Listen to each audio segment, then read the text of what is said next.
The Los Angeles Chargers had a dominant victory on Sunday Night Football against the Pittsburgh Steelers, and now they get to travel to Jacksonville to take on Trevor Lawrence and the Jags, and what is going to be a pivotal game when it comes to playoff implications. My name's Tyler, here with my brother Ryan. We're going to break down this Week 11 matchup and provide our predictions at the end. So be sure to stay tuned. Leave a comment. Let us know who you think is going to win and why. And while you're at it, hit that subscribe button to get notified when new videos come out. Trying to get to 100 new subscribers this week. Let's see if we can do it in this video alone. And Ryan, dominant victory for the Los Angeles Chargers on Sunday Night Football, 25-10 over the Pittsburgh Steelers. And then what should have been a dominant victory for the Jags over the Texans, but they gave up 26 points in the fourth quarter to lose 36-29. I know the final touchdown was the defensive touchdown, I think, by Sheldon Rankins. I think that was the guy. I forget the Texas defensive tackle that picked up the fumble, but the garbage time of all garbage time touchdowns, to be completely fair. But still, though, 30-29, 36-29, what's the difference? To be fair, a loss is a loss, especially too when you're up 19 points in the fourth quarter.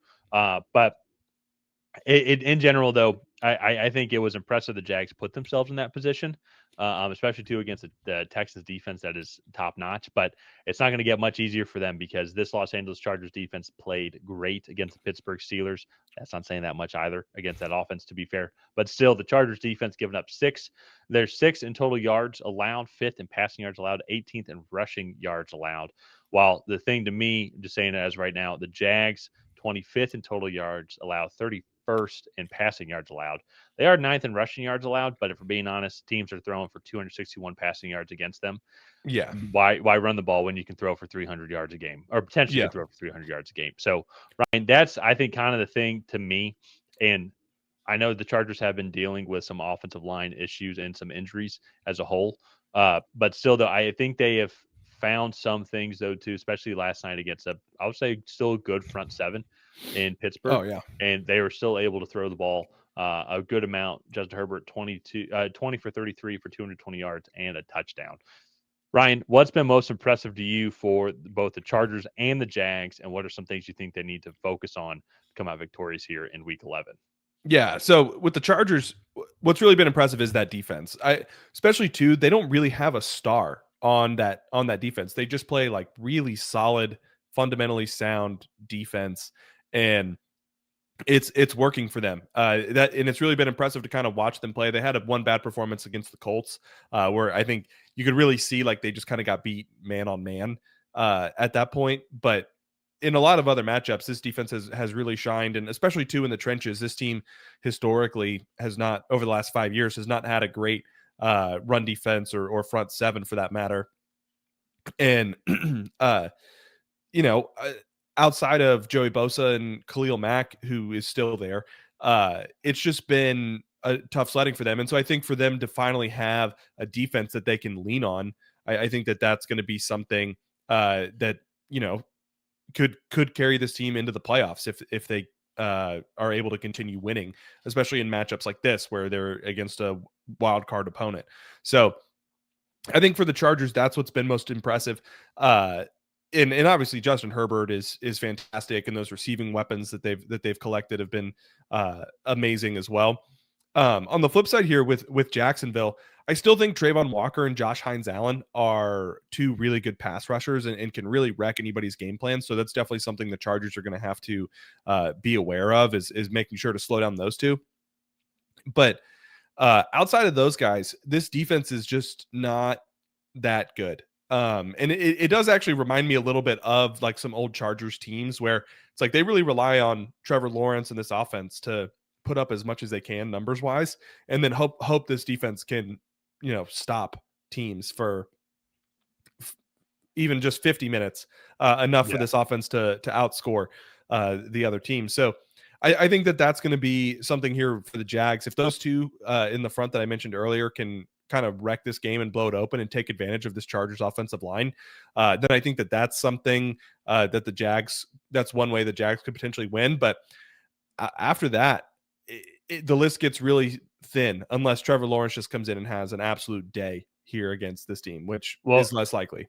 Well, and I think one of the things too we've talked about for the Chargers, they have been battling some injuries on the offensive line side of the ball. But let's also be honest though too, the Jags, they had a 29-10 lead. Then that was without Brian Thomas Jr. and also Travis Hunter is on IR. Yeah, he is on IR, right? Yeah, he's on Yes. IR. He should be Perfect. eligible to come back in a week or two. Perfect. Okay, just wanted to confirm that. Yeah, and I see it here now on our lads. So they're already pretty thin at that position. And they've been dealing with some offensive line issues as well. Just in general, I think during Trevor Lawrence's career at Jacksonville, they've been dealing with some offensive line issues. And so I think the thing though that's going to be opposite from them that I've been impressed with the Chargers is the amount of options that they do have. It's like Lad McConkey had 4 catches, 100 yards. He was the star of the game, but we've also seen Quentin Johnston. He's been the star of the game as well too. He had 5 catches for 42 yards last night. Keenan Allen, still a veteran receiver. Kamani Vidal catch the ball out of the backfield. Oriande Gadsden, he ended up leaving the game last night. I believe it's just a quad bruise, so he's day to day, but very possible he's able to play in this game here. But he's been a big pickup at tight end for the Chargers here. And so I think there's a lot more options for the Chargers going into this game. While if you're Trevor Lawrence in this team, you did trade for Jacoby Myers, yes, but him and Parker Washington, like they don't have that like wow factor that can take over a game. I think like how some of these guys in the Chargers can. Not even saying that those guys individually for the Chargers can, but the sum of the whole, I think, and then Yeah. Justin Herbert throwing the ball is what can make it be really explosive. And we saw that last night with Lad McConkey. And so we're gonna have to monitor to make sure like if Brian Thomas is able to go or not. That's gonna be huge for this team in general. But they the Jags are going to need all the weapons that they can get going up against this Chargers defense, who is playing extremely well. I think that's honestly been the star in general. If as you talked about, not really too many bad performances. I mean, they gave up 38 to the Colts, as you said, but in general, though, nothing too crazy. It's like I would say their losses have been more because of the offense outside of the Colts Hmm. one. So their other 2 losses against the Giants and then the Commanders have been because that was about the time when they were having offensive line issues as Yeah. well. And I think if they have a healthy offensive line, I think they win both of those games as well too. They were in control of that Commanders game until a kind of a fluky interception, I think, returned for a touchdown from the red zone, which was a 14-point swing, and that was kind of the end of it. And but since then though, since the Chargers game, only gave up 10 points to the Vikings, 20 points to the Titans, and then, which actually that's a lot for the Titans to be fair, but then shut down the Steelers offense. And so I think kind of coming into this game, and it's not like Jacksonville is a tough place to really go and play. And the hardest part's going to be you're traveling cross country for a 1 o'clock game, 10 a.m. your time. But you guys are professionals. You guys have done that before. I think for me, I don't see really any reason, especially with how banged up the Jags are and how susceptible this defense can be, why Chargers shouldn't go in there, not kick their butts, but I think just take care of business. I think just be very Yeah. sound and solid all around. If it's Kobe Myers as your number one, Parker Washington as your number two, I think they're going to have a tough time against the secondary. I think this offensive line's going to have their hands full dealing with Khalil Mack and company there. So I'm going to go with the Chargers here in this one. Probably score wise, might not be super outrageous because that's just not really how the Chargers win their games. They just really take care of business, don't really beat themselves, super tough to score against. But I could see it being something like maybe like 27-14 Yeah. victory for the Chargers. And I'll get to the playoff implications here in a second, but want to get your prediction here.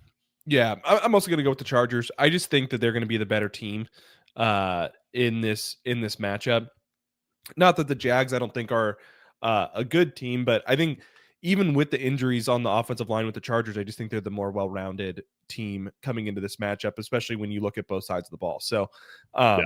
I really like this one for the Chargers. I do think if Brian Thomas Jr. is not back, I think it's going to be hard for the Jags to really move the ball Yeah. consistently. And so I think, again, that's just going to play more in the favor of the Chargers. So Yeah. going with the Chargers, this does have some playoff implications. I'll let you kind of break that down. Yeah, yeah, and so the Chargers right now are, if the playoffs were today, they are the fifth seed, first team in the wild card at 7-3. They're a game back from Denver, but hold the tiebreaker that are 8-2. The Jags are 5-4. They hold the tiebreaker over the Chiefs, who are also 5-4, but they are the last team that would make the playoffs as of right now. Both Denver and Kansas City also actually play here in Week 11, so it is a possibility if the Chargers win and if the Chiefs win, the Chargers take the lead in the AFC West division, so with a game to go against Denver Broncos, and the Jags actually would fall out because they would go to 5-5 while the Chiefs would go to 6-4 as well too. While on the flip side though too, the Jags, since they hold the tiebreaker over the Chiefs, they would then still be, if they win this game, go to 6-4, no matter what happens with Denver or Kansas City, then they would still be able to hold that tiebreaker, but would love a Denver win as well too. So if they win and Denver wins, just give that more cushion over Patrick Mahomes and the Chiefs, because it's still kind of wild if we're all being Yeah. completely honest, that Patrick Mahomes is still on the outside looking in at this point in the season of making the playoffs. So Chiefs fans, you guys root for the Chargers, and also two Chargers as well too. Kind of ironically, you guys rooting for the Chiefs as well too if you guys want to take control over the division. So fun weekend, a lot of great games. This is going to be one of the big games circled here at the 1 o'clock hour in Week 11. Yeah, no, this AFC race is actually shaping up to be really entertaining here because you have right now the wild card teams are the Bills, the Jags, the Chargers, and the Chiefs are the ones kind of in contention.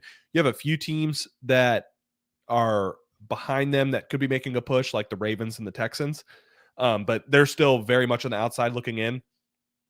That could be very different in a couple weeks, to be fair. But I'm really excited to see how this AFC playoff race kind of shakes out. Well, and the Ravens, I mean, the way the Steelers played, the Ravens might win the AFC North. I mean, even after losing Lamar Jackson, I mean, the Steelers got to figure something out offensively. And shout out to the Steelers who have Arthur Smith, former Falcons head coach and offensive play caller. Now you see why we fired him. So yeah, but let's go ahead. Let's wrap up this video here. If you guys have not already, please go ahead and like and subscribe. That is the best way to help out the channel. While you're down there, leave a comment on who you think is going to come out ahead in this AFC matchup. Will it be the Los Angeles Chargers? Will it be the Jacksonville Jaguars? Other than that, we will see you guys next time.